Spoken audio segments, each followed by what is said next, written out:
Commission. We'll begin tonight's meeting, like every meeting, with the Pledge of Allegiance.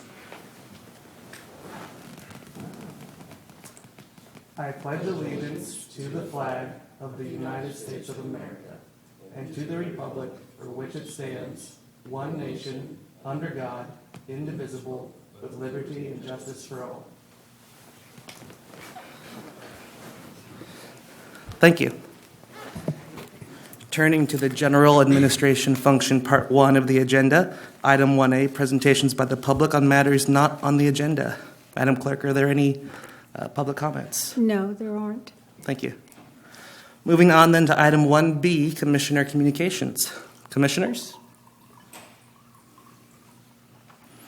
Seeing none, moving on to the consent agenda, we have Item 2, consideration of approval of the minutes of the November 5th, 2018 Transportation, Mobility, and Infrastructure Commission. Is there a motion? Motion. Motion to approve. Is there a second? Second. We have a second. All those in favor, please say aye. Aye. Any opposed? The ayes have it. The motion carries. Moving on to the regular agenda, Item 3, presentation and discussion on the 2018 Pavement Management System Update and Pavement Management Plan.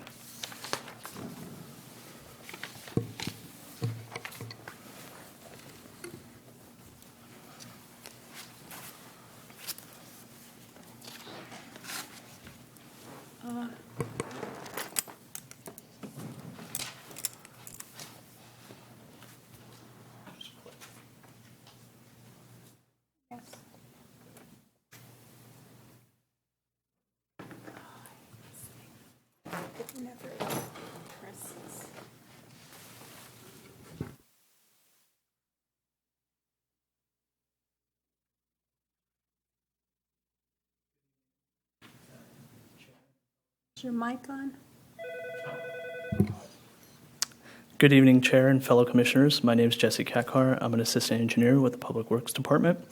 I'm here to give a short presentation on the Pavement Management System Update and Pavement Management Plan. This project kicked off in March of 2018. Since then, staff has presented the pavement condition of the city's roadway network to Commission and City Council in July and August of this year, and asked for policy guidance how to prioritize roadway projects because of the limited funding. Based on the guidance received, staff developed a pavement management plan that will be presented today. Staff is seeking comments and policy guidelines from the Commission to present to City Council on the pavement management plan, the proposed funding level, formation of community facility districts to supplement the programs within the plan, as well as potentially bonding to expedite some of the projects. Once staff gets the recommendations from both City Council and Commission, staff will return with the prioritized list of projects to the Commission and ultimately to Council in July of 2019 for the adoption of the pavement management plan.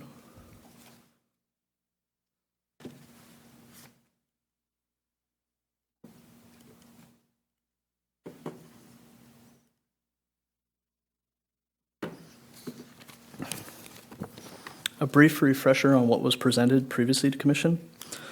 The overall pavement condition of the 437 lane miles of roadway that comprises the city's roadway network is 60.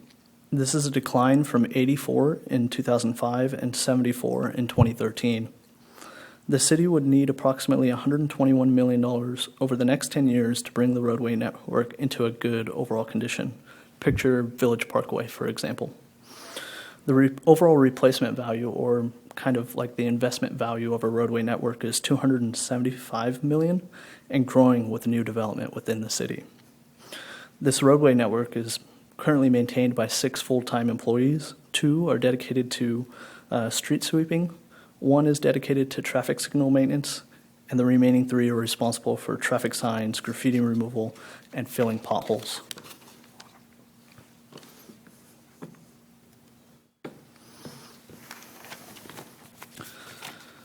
The city currently has approximately $3 million per year used for preservation, rehabilitation, and reconstruction type capital projects to repair roads. The sources include $250,000 from waste management truck mitigation, $500,000 from Measure E, and $1.2 million from SB1. Staff is also assuming $1 million per year in grants based on the performance in the last 2 grant cycles. Existing community facility districts do not contribute any funding to roadway maintenance.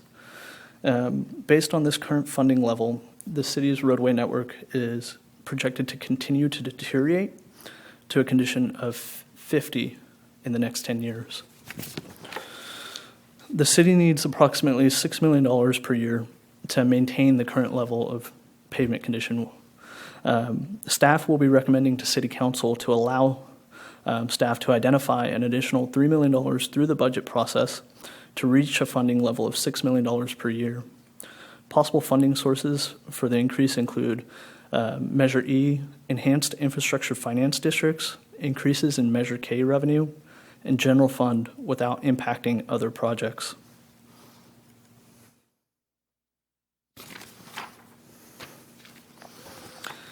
The pavement management plan the proposed pavement management plan is comprised of 2 programs, and they're based on the policy guidance received from this commission as well as City Council.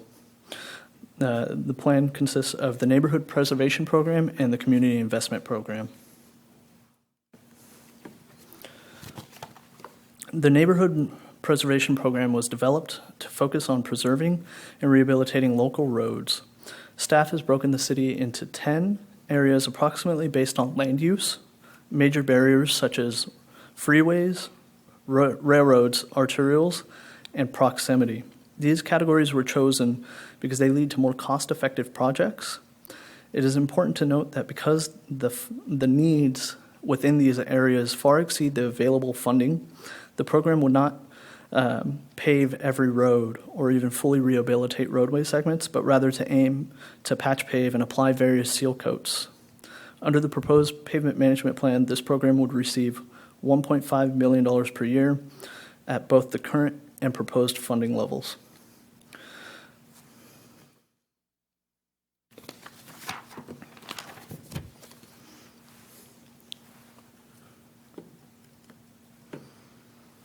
The Community Investment Program is focused on rehabilitating the city's arterials and collector roadways. So imagine Jefferson Boulevard, Southport Parkway, these larger roadways.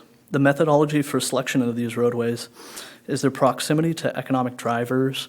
So when you look at commerce, the routes that they take, the grant eligibility of these roadways, and traffic volume. So the more vehicles they get, that's how they were selected. The only exception to this methodology is the State Streets neighborhood, which is the last remaining area within the Measure K road rehabilitation program and previously approved by City Council. The list that you see before you is not prioritized in any way. That's something that we will be seeking guidance from this commission. The list contains approximately $49 million worth of projects. The program would be highly impacted based on the proposed funding levels. Should the funding level be increased to the $6 million per year, the city would be able to complete approximately $45 million worth of projects over the next 10 years. If not, the city would be able to complete about $15 million worth of projects in the next 10 years.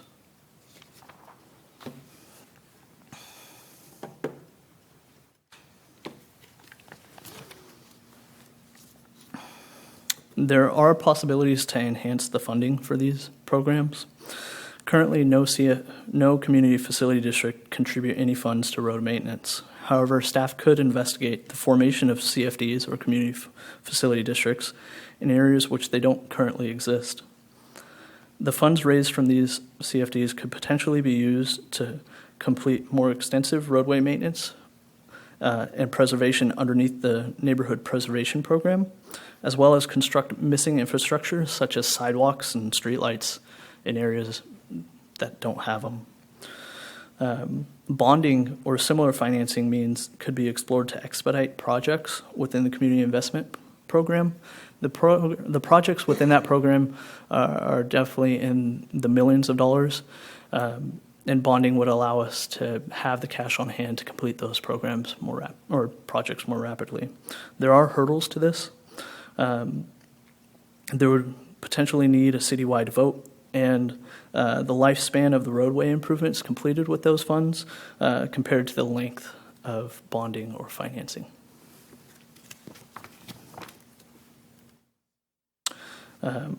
Again, I'd just like to reiterate what staff is looking for. Staff is seeking recommendations from the Commission to take to Council on the pavement management plan, the recommended funding level, the formation of community facility districts to supplement the neighborhood preservation program, and bonding or similar financing means to expedite the construction of projects within the community investment program. Sorry, can you go back one slide? Go back. There we go. Perfect. Well, thank you very much for your presentation, Mr. Katkar. Is now the appropriate time you'd like the Commission to present feedback? That is correct. Commissioners?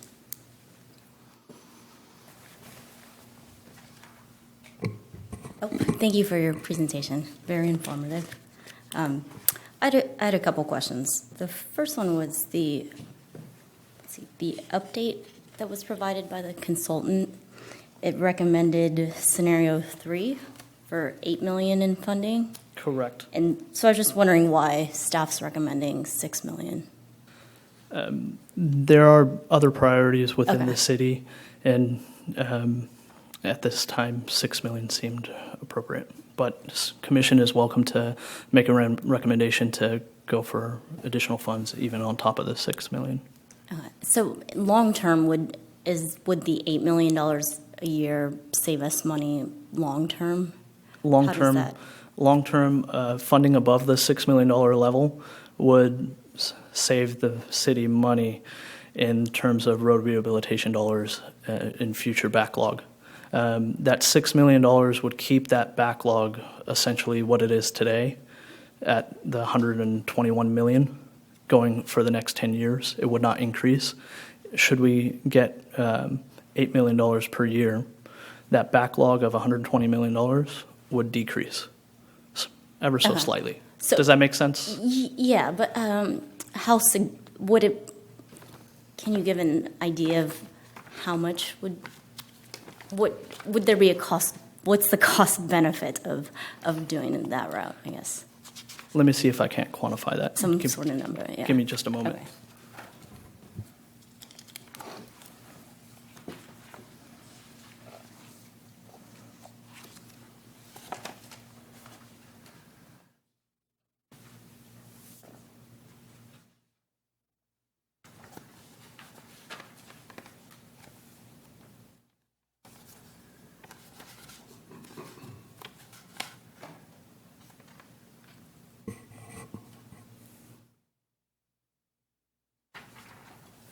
Well, But I may yeah, jump so in. I didn't mean to give you a math quiz. I will come back with the Yeah. answer to that at the next presentation to Commission. Okay, but you don't think it's that significant, I guess. I will find the answer Okay, and give you. okay. And then my second question was on the community facility districts. Correct. I don't know anything about those. Like, can you just explain a little bit of how they work or how they're formed and how, yeah, just a little background on that, I guess. I'm going to ask for Jason to help me. Okay. Hi, Jason McCoy, Supervising Transportation Planner. Community facilities districts work, let me take an example. If you have street lighting, for instance, a lot of times you'll have in different neighborhoods street lighting maintenance districts. So what it does is it takes a capital investment and the cost of that capital investment and spreads it out amongst all the residential properties or commercial properties within a certain predetermined boundary. So instead of, say, a homeowners association paying for different improvements, capital facilities would be spread out amongst the homes without an HOA. It essentially acts as the same way. So you're just spreading out capital investment over a group of homes. Streetlight maintenance districts, road maintenance districts, parks, facilities districts, they all work in the same way. Okay. Does And that make sense to you? yeah, and is that what was used for the streetcar in downtown, or? Essentially, yes. So Okay. the way that worked, that was a Sacramento voting initiative where the businesses actually voted to tax themselves, and they created a community facilities district. We do have one, CFD 27, for the streetcar, which covers the Bridge District, in which the property owners there have invested $5 million toward the streetcar project by essentially taxing themselves. So community facilities districts operate in just a variety of different ways, but all to the same end in order to provide a capital investment. Okay, and so the affected owners get to vote on whether they want to form one? That's correct. Okay. And, I'm not very much abreast as far as the laws go, whether or not it's a 51% or if it's 2/3 vote. I think a lot of times it is a 2/3 vote. That's something that we'd have to come back to the commission on with regard to what kind of facility and what kind of vote would be required for that. Okay, thank you. Other commissioner comments? Joe? Go ahead. Quick question. In reference to the slide that you had up earlier during your presentation that listed out all the different streets that would be part of the improvement plan, can you clarify, you mentioned something about the state streets. I didn't catch it exactly. And then also you mentioned us having, some sort of a discussion about prioritizing that list. What's staff's kind of approach or recommendation as far as the prioritization goes for the moment? Okay. So State Streets was essentially part of the original Measure K road rehabilitation program, and it was incomplete and was never completed as part of that program. So that's why staff is included in it within the community investment program. As far as recommendation for prioritizing these roadways, staff would look at the current roadway condition, the cost, the available funding, and then prioritize. There are the best benefit in terms of economic driver or what has the highest traffic volumes would definitely be the ones that go first. There potentially is the exception with the state streets again because it is already funded for design, and staff is currently working on the design of that project. Other commissioners? Well, you already have the blueprint on what you should be doing with this report in terms of you got your score, you're letting the roads tell you who needs to go first. So you can take the policy or the politics out of it, in theory, of course. Funding-wise, your general fund is there for the maintenance of your city. Parks, streets should be inside of that. So if it costs you $12 million a year to catch up for 10 years, it's where your general fund should be. You keep selling bonds. The road, as you had stated, will certainly live less than the bond will be to repay it. Bonds are for bridges. Bonds are for big fancy art projects, and those things need to be cited because that's what the city image wants to be. But I think we would kid ourselves. We're going to go to work and tell all our friends about how bad the road was going from my house to work every day. That's not a very good picture of the city I want to live in.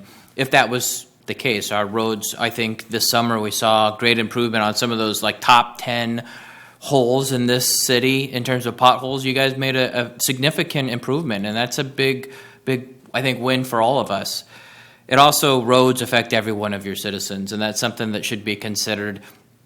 State streets need to go because Little League sits in there, and I think we've all at some point in our life will go through there, but they're also in poor condition. I live in the Bridgeway Islands area. Those roads are in better shape, so maybe I don't think it would be unfair to put us at a different level.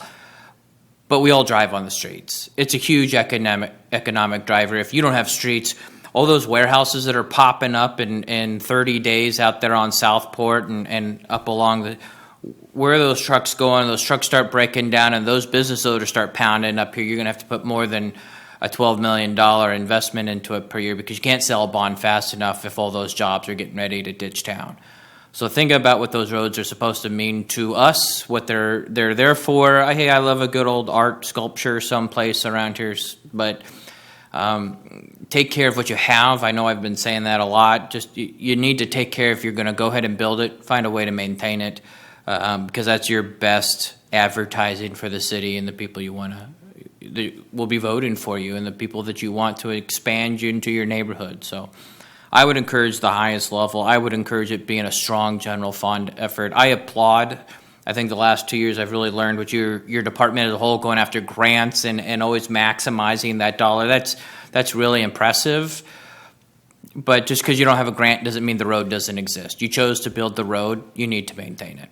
And I think that's why a priority probably needs to be changed in the public policy agenda that the council works off of, or the management strategy. Basic everyday services for your citizens shouldn't be a conversation on if we have money. You have $130 million for this fiscal year. You have some money. I would recommend finding some space to use it. Thank you. Any other commissioner comments? Well, then I'll give mine. Thank you again for your presentation. I found it very informative. I wasn't here for the July meeting when you first presented on the draft management plan. And so first I want to start off by saying that I think Vice Chair Ralston is absolutely right. You know, I look at different community groups, and one of the top concerns they always have is the state of the roads, the potholes, the pavement. It's really, I think, along with public safety, one of those essential government services that residents expect the local government to maintain. And so I found it shocking going through the report to see that the PCI for the city was at 84 in 2005, and then at 74 just 5 years ago in 2013, and now we're at the end of 2018 and it's down to 60, which is fair.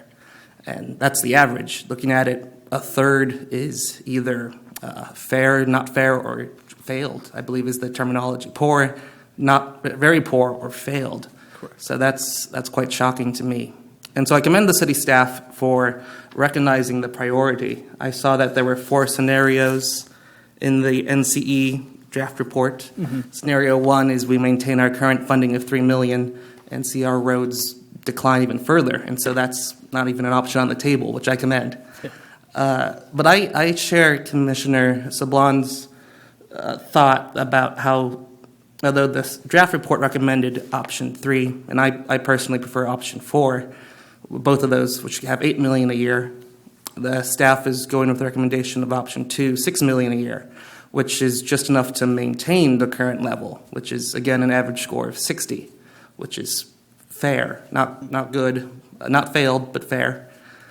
And I understand that it sounds like staff is taking policy considerations into what the city's priorities are, and that's why they're starting out with a recommendation of $6 million. Mm-hmm. I think, though, that given the feedback today and the comments I see around the community and just driving around seeing the state of affairs, I would recommend that staff begin with a recommendation of $8 million. Consider urging the policymakers to perhaps reconsider some priorities. And if ultimately the city policymakers decide to go to $6 million to maintain the current level, that's of course better than the $3 million and having the level go down. Mm-hmm. But I do think it's important to start off strong and advocate that the roads improve and not just stay at the same level at 60. Okay. I look at the report and there's a quote in there that says pavement maintenance follows the old colloquial saying of, quote, pay me now or pay me more later. History has shown that it costs much less to maintain streets in good, very good condition than to repair streets that have failed.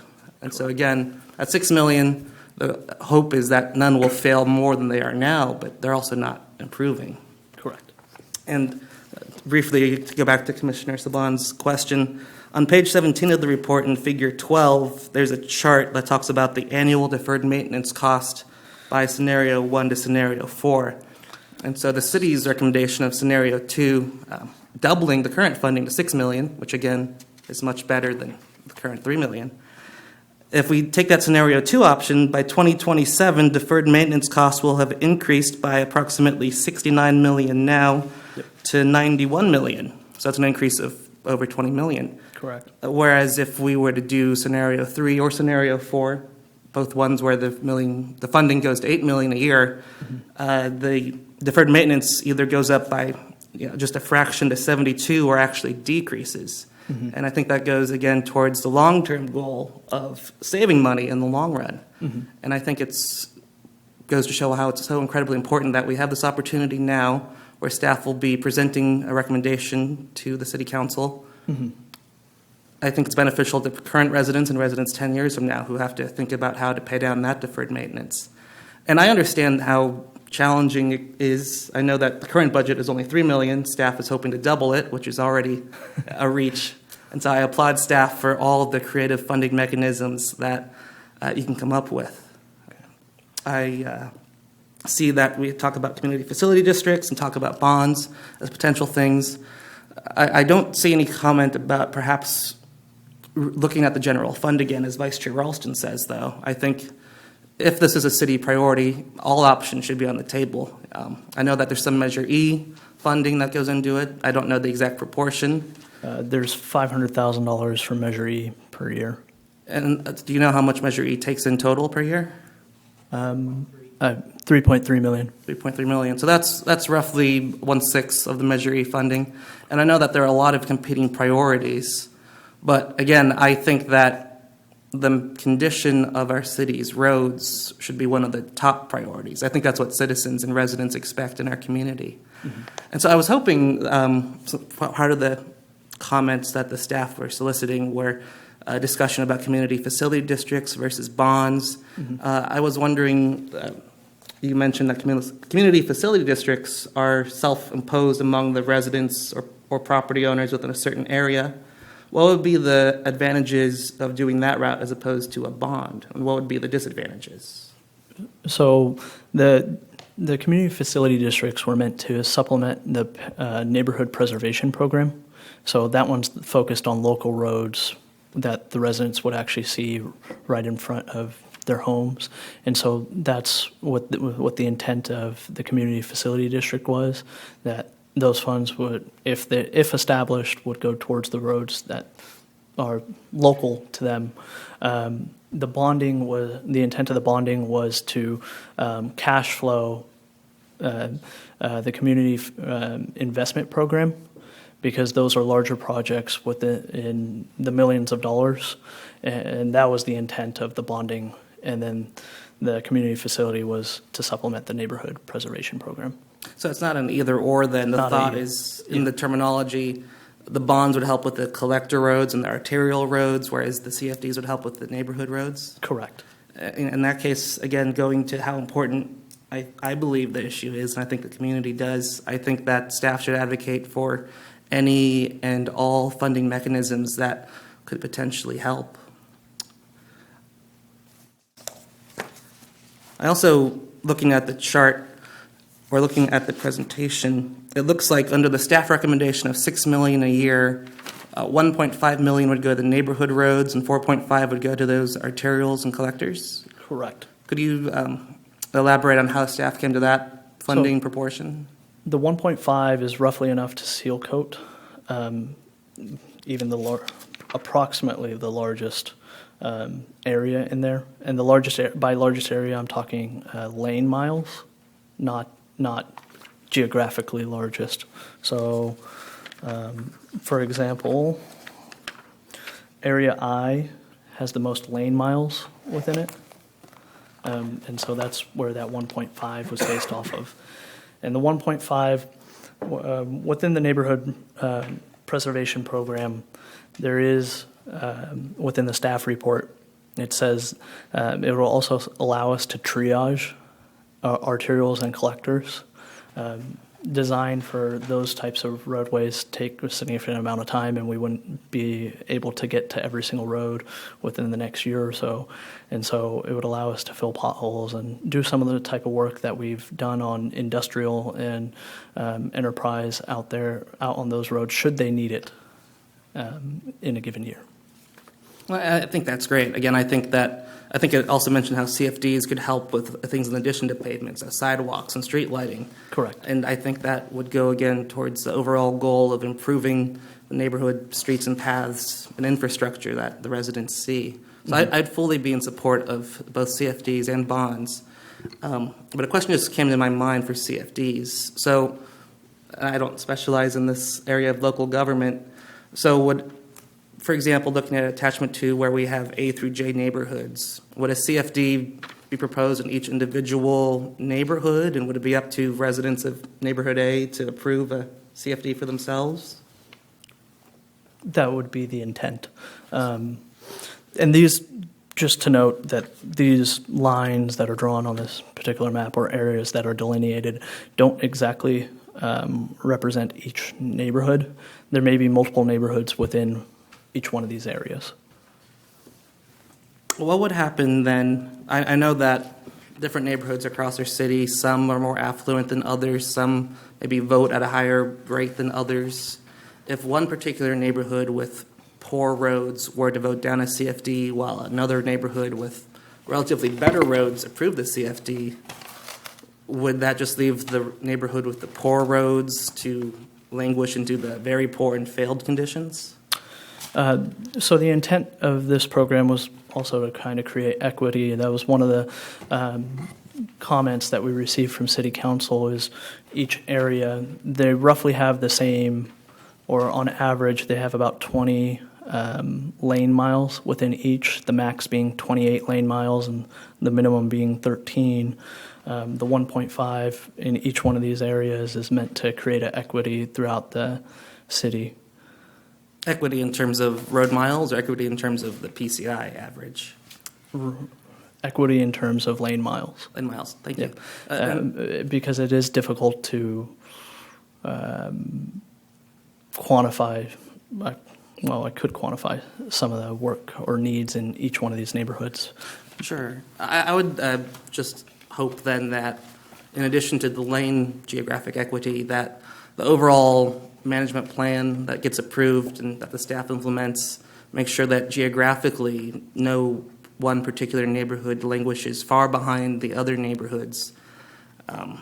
Looking at the map, I know that there's the State Street project going on right now, so the red that's there will hopefully be improved shortly. But there are other neighborhoods that have more red and orange and yellow, and other neighborhoods that have blue and green. All the neighborhoods are important, but again, I think equity is the most important thing, to make sure that all the neighborhood roads try to have as much attention paid to them as possible in a way that's fair and equal. So my final comment then would be, in addition to seeking all the creative funding sources possible, which is easy to say and hard to do, I know, I would consider recommending that the final staff recommendation pay a little bit more emphasis on the neighborhood roads over the collector and arterial roads. I think that reflects scenario 4 in the NCE report as opposed to scenario 3. Mm-hmm. And the only reason I recommend that is in the NCE report on page 18, it has a pie chart of what the roads will look like in 2027, depending on which scenario we take. Mm-hmm. Scenario 2, which is the staff recommendation at the moment of $6 million, results in over 25% of the city's roads being very poor or failed. Mm-hmm. Scenario 3, which has a $8 million per year total and prioritizes collector and arterial roads, has a very poor failed of 15.2%. But the scenario 4, which again has $8 million but prioritizes the residential streets, has a 12.6% amount of very poor failed. So I think if the city's long-term goal is to not just maintain the PCI but to improve it, and if it's to make as few roads as possible fall into the very poor failed category, I think, at least based off this report, since I'm not an expert in the area, it's important that we prioritize residential streets and that we ask for as much money as possible, whether that be 8 million or even if it's ultimately 6 million. And those are my comments. Do any commissioners have any other comments? Clarification on the maps is, there's three of them. The first one is your current. Is the next two based off of what we do by 2027? Because they're all different colors, and they all say printed 8/6. So I would, maybe just for clarification before it goes forward, put a little, What page are you referring to? the three maps at the back of the report. They have 2027 project period. I don't know what that means. Current PCI condition, scenario PCI condition, scenario PCI condition. So, They all have different colors on them. correct. So the first one is maintain PCI. This, just note that these don't have project-specific applications in there. Right. So you Full see that the hypothetical. state streets is all red. Right. It doesn't have the State Streets project loaded into there. It was just strictly scenario-based, funding-based. And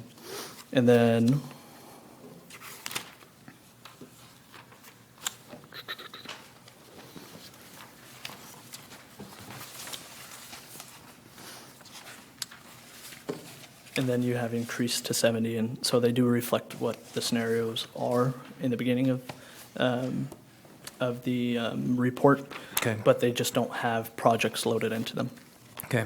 And then I want to comment on Alex's comments. You mentioned equity. I think if you were to break up the into those facility districts and then everybody gets the equal percentage, you actually probably are not doing equity. I think they went through a real thorough process to tell us what the roads are saying, and that should be our priority regardless of the part of town that they're in. That way you're doing it based off the roads, and everybody can say it's a fair game card rule book because it's listed and it's there for everybody to argue about. Because if we break up into those 12, if I have a lot of green now but I still get my 10% every year, mine will always stay green, and those reds may never get out of red because 10% just doesn't go very far. So you're just not putting enough money into the street. The state streets would never get out of their poor condition if it was broken up. Again, I also not sure I'm a big fan of the breaking up the city into little districts, only because, again, you're adding another tax base to something that should be probably covered as part of your general expense of running a city. If you can't get around the city, then you're not raise our taxes in as a whole, maybe perhaps. Just a clarification. So this is in reference to community facility districts, Right. not the 10 areas that are broken up for the pavement or the neighborhood preservation Well, program. it's all broken up, though. So that's what I'm saying. You're breaking up and asking maybe one neighborhood to pay something. Is that how they usually work? If it's a $100,000 bill for 10,000 residents split a $100,000 bill, right? Correct. So that's just that's just a workaround.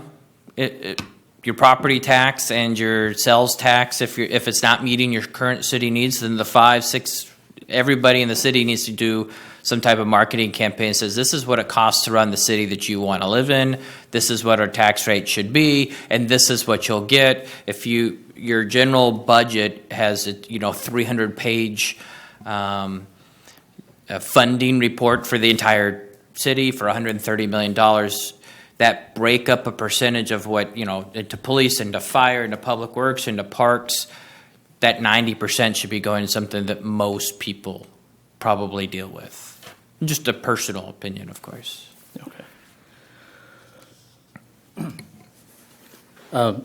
Vin Kay, Supervising Engineer with Public Works Department. Just to help Jesse clarify a little bit about the CFDs and Community Facilities District, we're mainly focused on the new developments such as Liberty and River Park.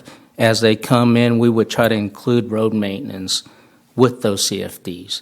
Now, as far as existing CFDs, we would not be able to include road maintenance, unless we were to re-up it.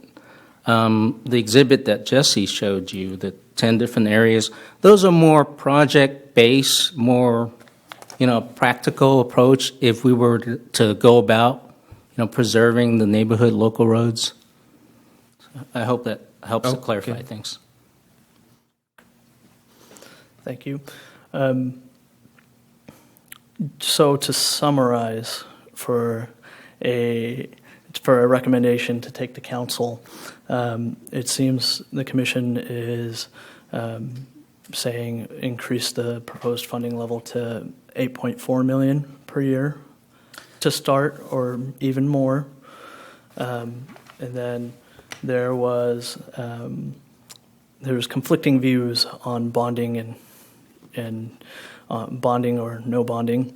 CFDs also conflicting views. Can you help clarify a recommendation for council on those two aspects? Yeah, I think, and any commissioner, please feel free to jump in if you think otherwise. I think what's the common thread has been is that the commission thinks that improving the road quality should be one of the city's top priorities. So instead of the 6 million staff recommendation, we certainly recommend, 8 million is what this report says, or, however much money it takes to not maintain but improve the road quality. I think that there's agreement that all funding mechanisms should be considered. So, for example, Vice Chair Ralston mentions a general fund, which right now doesn't fund road maintenance, as something that should be considered. I don't know if CFDs or bonds have a greater thing, but I think at the moment, I would make a motion that staff takes and presents a report that we, as the TMI Commission, recommend making road maintenance a top priority, starting with an $8 million request per year, and considering all funding mechanisms on the table. I could amend it to maybe make more sense with your thing is to make a motion that the committee recommends the increase to the PCI to 70 minimum, and that all funding considerations be put on the table. So that kind of matches one of the 4 scenarios is, do we want to keep our PCI or increase our PCI? So I would make a motion to increase the PCI to a minimum of 70 as our recommendation. And would that be, just to clarify, scenario 3 or scenario 4 since both have 8 million? Does it? One prioritizes the residential streets, one prioritizes those larger collector streets. I'd be fine with either. Yeah, I would Make sure say, the commission knows I what it's think voting on. just having a strategic goal of the increase of the PCI to 70 would be a good starting point. That gives feedback opportunity over the next 6 months to maybe now have that conversation. If the council says, hey, okay, we can go with that, now go back and ask them, do they want one or the other? Because you gave us 4, maybe like the color of the bridge last time, where we kind of were struggling to agree on just the color of a bridge. Maybe if we narrow it down to 2 choices, send it forward, and then they send back, okay, between the 2, we like that that's what you recommended. Now, do you want inside or outside? They could come back and say, sorry, you only get $2 million, come up with a plan, and then maybe that's where we could come up. So maybe just the increase to the PCI to 70 would be our recommendation. Then the conversation is, where are you going to get the money? And it sounds like, looking at your time frame, you've got a couple back and forth moments to do that. Correct. Okay. So we then have a motion by Vice Chair Ralston. Is there a second? I'll second that. We have a second. All those in favor, please say aye. Aye. Any opposed? The ayes have it. Thank you very much. Thank you. Thank you. Moving on to item 4 on the regular agenda, consideration of an agreement proposal with electric scooter operator Jump.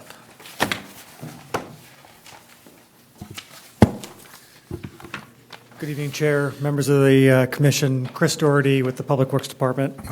The item before you this evening is a request from Jump, the region's bike share operator, to operate an e-scooter share program in West Sacramento. Jump's initial proposal is to operate a 200-scooter fleet between the cities of Sacramento and West Sacramento, and staff is currently working on the terms of the agreement with Jump to begin operations. You'll probably remember last month I presented a framework for micromobility to the Commission, and you approved, gave me recommendations to proceed to council in ordinance form for that. I bring that up now because the Jump is asking at this point for this agreement to be a gap agreement until that larger micromobility framework is in play. And there's kind of a very important reason for that.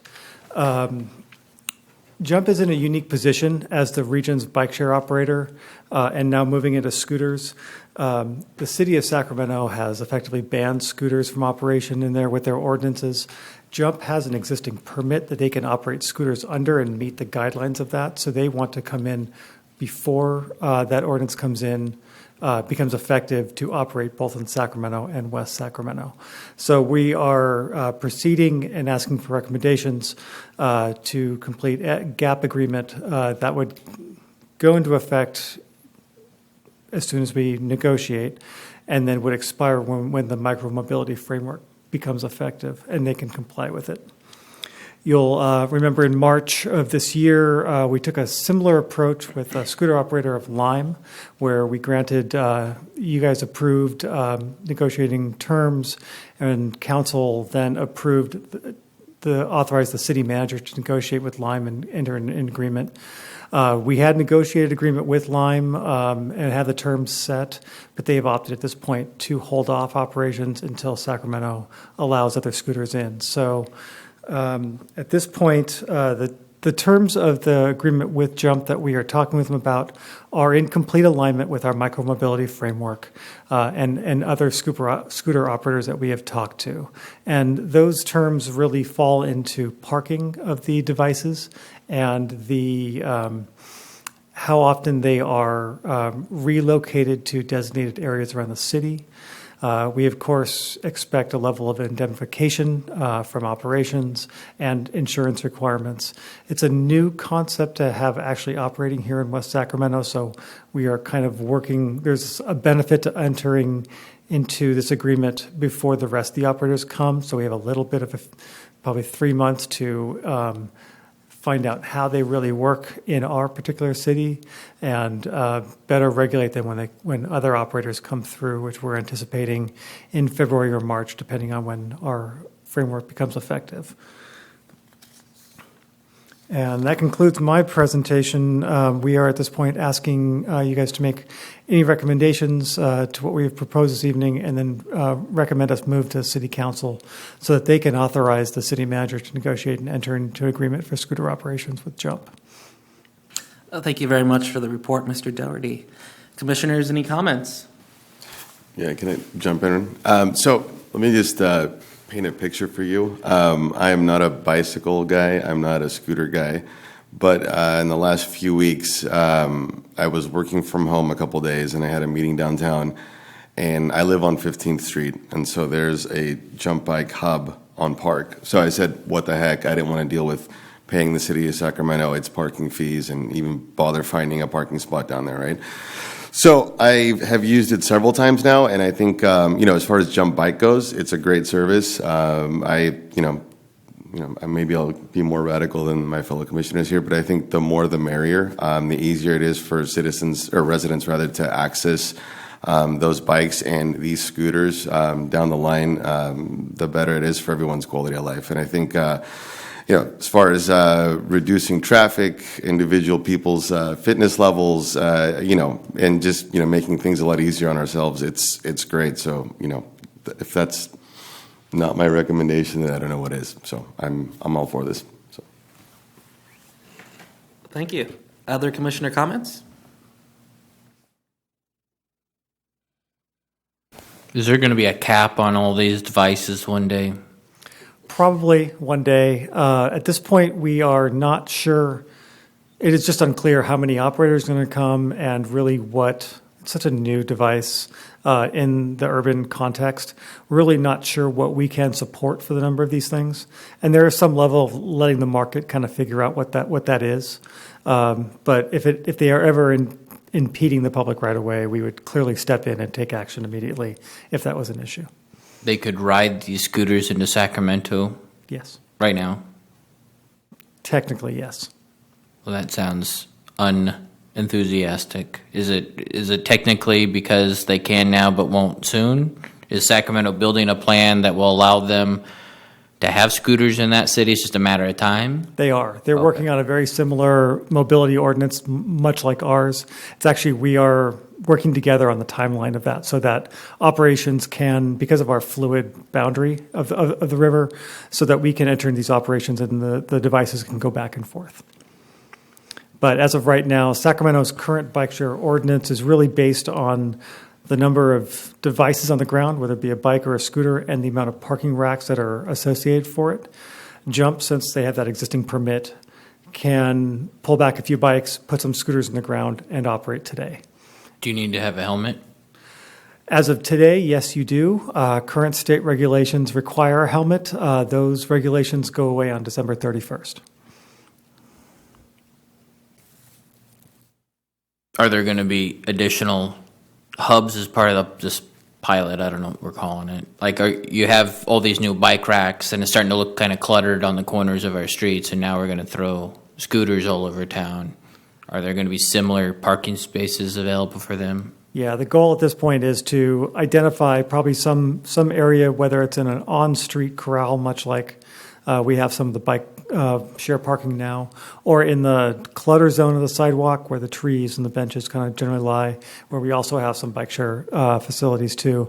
We can paint an area to kind of indicate from the various operators or users of these where they should park these things so that they're not obstructing the sidewalk or parked in inappropriate places. Is this a revenue stream for the city? It can be. We are looking at, again, a fee structure that would, through the micromobility ordinance, that it would at minimum be a cost recovery. But we're not looking really for true revenue generation through this, but mostly cost recovery. This particular agreement, though, does not have a fee associated with it. There are no fees to start it. We are just, again, looking for a security deposit in case we incur any cost to operate these things. So with Jump in their current agreement, when you guys have your new plan out, do they have to renegotiate a new contract at that time based off of your new micromobility plan? This would be an entirely separate contract for scooters. Currently, our agreement with Jump kind of lies through SACOG, the regional operator of the bike share system. So we do not have a direct agreement with Jump through this. So this is why we are pursuing the agreement route. It's kind of a better tangible mechanism for this. Although when we do the micromobility ordinance moving forward, they will have to get a permit to operate both bikes, scooters, and whatever else is coming in the city. So I'm a car driver. I'm old school. I like to drive my car. I would, though, suggest that it's not just cost recovery. There's got to be a fee structure with all these new green lanes that we're installing. There's a cost to it. Whatever we did at Linden, there's a cost to that. Those are supposed to be making our roads bike friendly, I guess now scooter friendly. So there's deferred maintenance that comes into there. Maybe part of that is to creating these safety zones, whatever we're doing with West Cap, whenever that gets done, all the way down in your road dieting. It's for these bikes, and safety is a part of it, obviously. Mm-hmm. There should be a cost associated with them being able to use that space, just as I'm charged at the gas pump for using the lane. So I would only ever recommend something that's a mechanism to make it worth your time and my time and everybody's time, for not just covering your time, but making those improvements as you would charge anybody else to use your property. Other commissioner comments? Well, then I'll just, go ahead, please. I guess I'll just throw this one out there, and this is kind of a melding of this topic and our last one on the road improvements and stuff like that. As far as, our recommendation to go with the higher allocation, I think it's also it's not just a matter of cars anymore, right? It is a matter of, people on bikes, whether it's jump bike, line bike, the scooters, and it's not just residents in the city, right? You notice things maybe a little more when you're on your bike and you go over a pothole or some uneven pavement, but it's also people coming across the bridge from Sacramento and checking out what West Sacramento has to offer, right? And that's a pretty, it's a stark advertisement. If you're on your bike coming from somewhere in the city and you want to check out a brewery, and the roads are just not up to par, especially if you're an avid bike rider. Like, I'm not an avid bike rider, right? But I'll use it on occasion when it's convenient for me. But for those that are, I'm sure they have a greater sensitivity to that. So And like has been said tonight, I think the roads in many ways are a pretty immediate impression of people when they come to town. So I think these two issues kind of tie together in a big way. So just a thought as you guys continue down the path. Thank you. Yeah, and for my comments, I'll echo the commissioner's comments just now. I am personally not a huge bike user, but I definitely will give Jump Bike and Jump Scooter, when Jump Scooter is implemented, a try. And I recognize that they're very popular with a lot of people. I know that the Sacramento region's thirst for Jump Bike exceeded the demand or the initial expectations of the Jump company, actually. We've had some of the highest ridership in the country, actually, for the jump bikes on all the cities that they've gone into. It's actually been very impressive. Yeah, so I'm very proud of that, and I can only imagine, hopefully, both Jump and Lime Scooter, and if there are other scooter companies, will have similar riderships. But I do have some questions about just how these scooters will operate overall, and then about this temporary agreement to operate as well. And so, starting with the temporary agreement, I see that the idea is this would last through roughly February, when the city hopes to have its ordinance, and Sacramento hopes to have its ordinance in play. Mm-hmm. And so this number of 200 scooters, is that just for the temporary agreement period? That is. And so is the idea then, since I'm not as familiar with scooters as I am with these bikes, would these scooters be docked at the exact same bike rack hubs that the jump bikes are, or are we looking at the construction and placement of additional racks and hubs? We did such an extensive planning effort to determine where our current bike share hubs are. To us, it really does make sense just to leverage that work and just put them in very similar locations. I think when we start getting data back about where they're traveling, and if we're finding that that's not where they should be, we can then make adjustments. But since we have this interim kind of time where they can be operating, plus even just data sharing we'll be getting from the various operators, we'll have a better idea when it comes into probably by spring or summer of next year, really where these things are moving, because we don't know if scooters are going to operate differently than bikes do here. We didn't know when Jump started that how far people were going to travel with the new electric bikes, because there's a new system for Jump even. So we've learned lessons with the electric assisted bikes that we are now implementing with the additional service areas. I'm sure we will learn more as the scooters come into our area about how to manage them more appropriately. Well, good. I'm glad to hear that, especially that the city's placed an emphasis on data collection, both as part of this temporary agreement to operate and on the ordinance side. When you say you're going to place the jump bikes, or jump scooters, excuse me, at the current locations now, does that mean just building additional racks, or do you mean taking some bikes away and putting scooters at the racks where the bikes currently were? So interestingly, these scooters do not lock to a rack. They lock to themselves. Mm-hmm. So we can line them up if there is an on-street bike corral with jump bikes. We could line these up on the sidewalk if there is adequate space without blocking, and that would be perfectly appropriate. If we need additional space, we can look at taking another on-street parking space or a little bit of space. They don't need as much space. They're fairly small. They're a little bit larger than your standard Razor scooter. So they can fit fairly compactly in these areas. But really the goal there is for these parking areas is to educate the users of them where they should be appropriately parked. Because it has really been nationwide the best way to cure some of the clutter issues is to be really clear on where these should go. So that is the approach we're going to take kind of from the best practices that we are seeing nationwide. I think that's great. Especially, I think it's important that wherever we place these scooters, whether they stay at where the current bike hubs are, or if they are placed elsewhere, that they don't impede the sidewalk in any way. Correct. I also notice in the report on page 2 that for the temporary agreement, the idea is that Jump will redistribute the scooters every 24 hours. And I believe, is that more frequent than the bikes currently, which are 48 hours? So the bikes are really on need basis. Their data, and you can actually see if you're using the app, it will report how much power it has on it. The scooters have a smaller range and need to be charged more often. So they will need to get pulled back. And they're anticipating, and most scooter operators right now are charging these things on about every 24-hour basis. They basically at night go back somewhere, get charged, and plunked back out in the morning for people to use. Okay. And so that's for the temporary agreement. I don't know what the terms are for the draft ordinance or the micromobility framework currently being finalized. So that framework is really a lot more overarching for all the micromobility elements that are coming in play, whether it be bike share, scooters, or things that we can't envision yet because they have not been invented yet. A year ago, we didn't know scooters that we'd be talking this much about scooters. So these things happen really fast. We wanted something really flexible. So that ordinance is fairly agnostic with the mode, but each permit will address the different type of device that is being used for the operator and deal with that appropriately. For scooters, we do envision a 24-hour redistribution plan every 24 hours that come with these things until, again, the technology changes with them and maybe they don't need it if they have larger capacity. But as of right now, with the devices that are being used, which is largely a Segway device nationwide, they do need about a charge every 24 hours.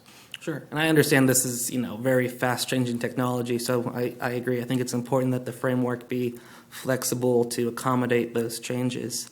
My final question then, and I know it's a little off topic, but going back to envisioning what the city's scooter usage will look like in, even 4 or 5 months from now when we have both Jump and Lime scooters, is the idea that these different operators will be sharing the same scooter placement locations? Will there be different placement locations?